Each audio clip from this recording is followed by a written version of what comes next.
এইবারেই প্রথম তাদের বদলি, তাদের ছুটি, তাদের শৃঙ্খলা এবং তাদের পদোন্নতি, এই চারটা কাজ সঠিকভাবে সম্পাদন করার জন্য প্রধান বিচারপতির অধীনে একটি স্বাধীন বিচার বিভাগীয় সচিবালয় প্রতিষ্ঠা করা হয়েছিল।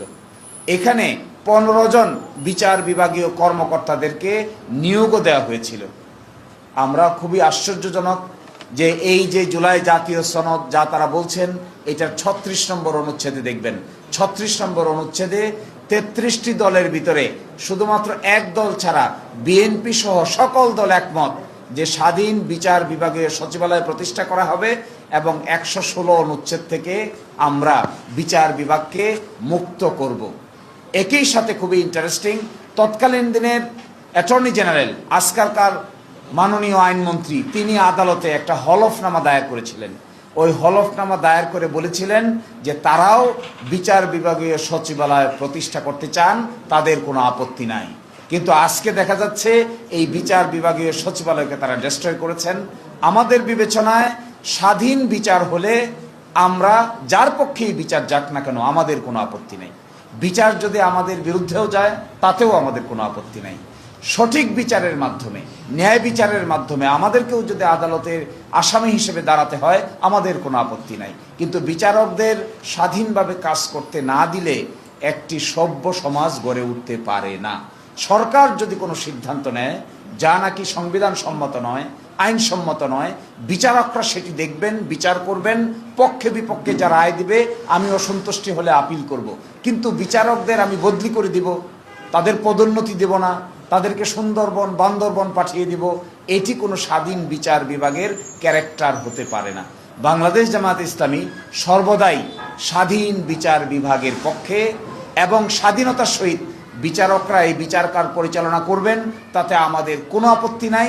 আমরা মনে করি বদলি, ছুটি, পদোন্নতি আইন মন্ত্রণালয়ের হাতে থাকা উচিত নয়, এটা সম্পূর্ণভাবে সুপ্রিম কোর্টের কাছে থাকা উচিত। এই বিধান যদি ভায়োলেট করা হয় তাহলে অধস্তন বিচার বিভাগ তার স্বাধীনভাবে কাজ করতে পারবে না। রাতে 3টার সময় কিংবা বিকালে কিংবা সন্ধ্যার সময় আদালত বসিয়ে যাকে ইচ্ছা তাকে সাজা দেওয়ার যদি অভিপ্রায় থাকে তবেই আইন মন্ত্রণালয় এটা নিয়ন্ত্রণ করতে চাইবে। আর যদি এই অভিপ্রায় কারো না থাকে তাহলে সুপ্রিম কোর্ট বিচারকদের নিয়ন্ত্রণ করবে। আইন মন্ত্রণালয়ের এখানে কোনো ভূমিকা থাকার কথা নয়, সরকারের কোনো ভূমিকা থাকার কথা নয়। সরকারের বিরুদ্ধে আদেশ হলে সরকার আপিল করবে, বিচারককে বদলি করবে কেন? বিচারককে পদোন্নতি দিবে না কেন? তার যদি পদোন্নতির সময় হয়ে থাকে তিনি পদোন্নতি পাবেন। তিনি যদি করাপ্ট না হন, আচরণবিধি ভঙ্গ না করেন, তাহলে তিনি আইন অনুযায়ী ফাংশন করবেন। কিন্তু পছন্দময় সই আদেশ না দিলে তাদের উপর চড়াও হওয়ার জন্য একটা নাগ পাশ তারা আইন মন্ত্রণালয়ের হাতে রেখে দিচ্ছেন। এটার নাম হলো সচিবালয়। অর্থাৎ বদলি সিদ্ধান্ত নেবে সচিবালয়, ছুটি সিদ্ধান্ত নেবে সচিবালয়, পদোন্নতি সিদ্ধান্ত নেবে সচিবালয় এবং শৃঙ্খলা সিদ্ধান্ত নেবে আইন মন্ত্রণালয়। এই আইন মন্ত্রণালয়ের করায়ত্ত থেকে স্বাধীন বিচার বিভাগের সচিবালয় প্রতিষ্ঠা করে প্রধানমন্ত্রীর নেতৃত্বে বিশেষ কমিটির আলোকে এই সিদ্ধান্তগুলো নেওয়ার বিধান করা হয়েছিল। আরও ইন্টারেস্টিং, যে আইনটা বাতিল করেছেন তারা, সেখানে মাননীয় প্রধানমন্ত্রীকে স্বাধীন বা প্রধান বিচারপতিকে স্বাধীনভাবে 50 কোটি টাকার বাজেট অনুমোদনের ক্ষমতা দেওয়া হয়েছিল। এই অনুমোদনের ক্ষমতাটাও তারা কেড়ে নিয়েছেন।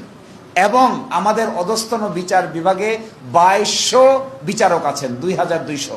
এই 2200-র মধ্যে প্রায় 2000 বিচারিক কাজে আছেন, বাকি 200 বিভিন্ন জায়গায় প্রেষণে আছেন। এই 2000 বিচারক তাদের কর্মকাণ্ড পরিচালনা করতে গিয়ে হিমশিম কাটছেন।